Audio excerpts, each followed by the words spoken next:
अच्छा, next smoking का असर सर्कुलेटरी सिस्टम पर भी होता है।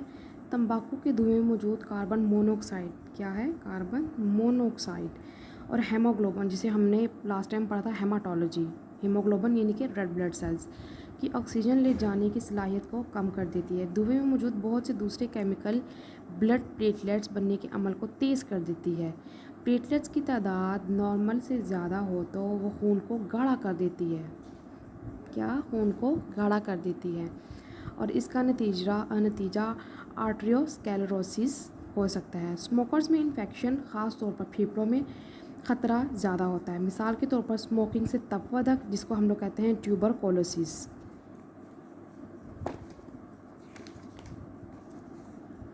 का ख़तरा 2 से 4 गुना और नमूनिया का ख़तरा 4 गुना बढ़ जाता है। स्मोकिंग दांतों की कमज़ोरी और इन पर रंग चढ़ जाने की भी ज़िम्मेदार होती है। अक्सर हमने देखा होगा कि जो लोग स्मोकिंग करते हैं उनके दांत पीले होते हैं या उसके ऊपर एक ब्लैक सी तह आई होती है। उसको हम लोग कहते हैं कि किसकी वजह से? स्मोकिंग की वजह से है, यानी कि दांतों को कमज़ोर कर देती है। स्मोकर्स में दांत गिरने का अमल नॉन स्मोकर्स की निस्बत 2 से 3 गुना ज़्यादा होता है।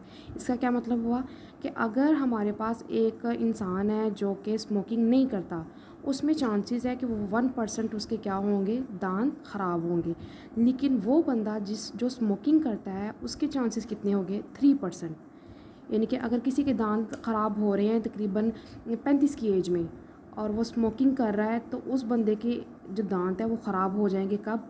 25 की एज में, 20 की एज में, यानी कि उसकी 3 गुना ज़्यादा रेशो बढ़ जाएगी। नेक्स्ट हमारे पास है, हर साल 31 मई को तंबाकू नोशी के ख़िलाफ़ आलमी दिन यानी कि वर्ल्ड नो तंबाकू डे मनाया जाता है। ठीक है।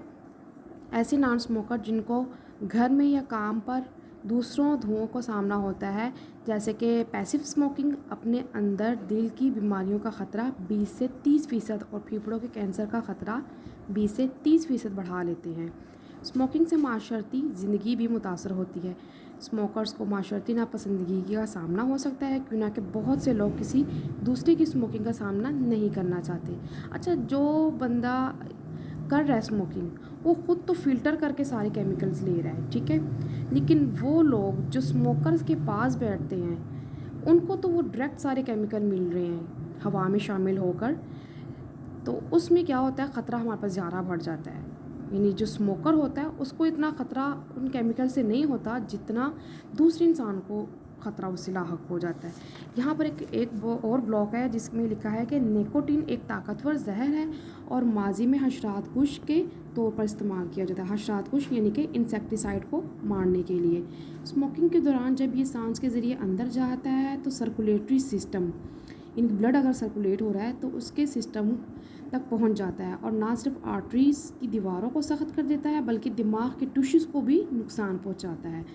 वर्ल्ड हेल्थ ऑर्गेनाइजेशन यानी कि WHO के मुताबिक तरक्की याफ्ता ममालिक में स्मोकिंग की शरह कम हुई है, ताहम तरक्की पजीर दुनिया में 2002 तक ये शरह 3.4% की रफ्तार से बढ़ रही है।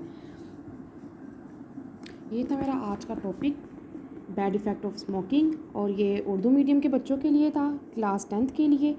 और थैंक यू।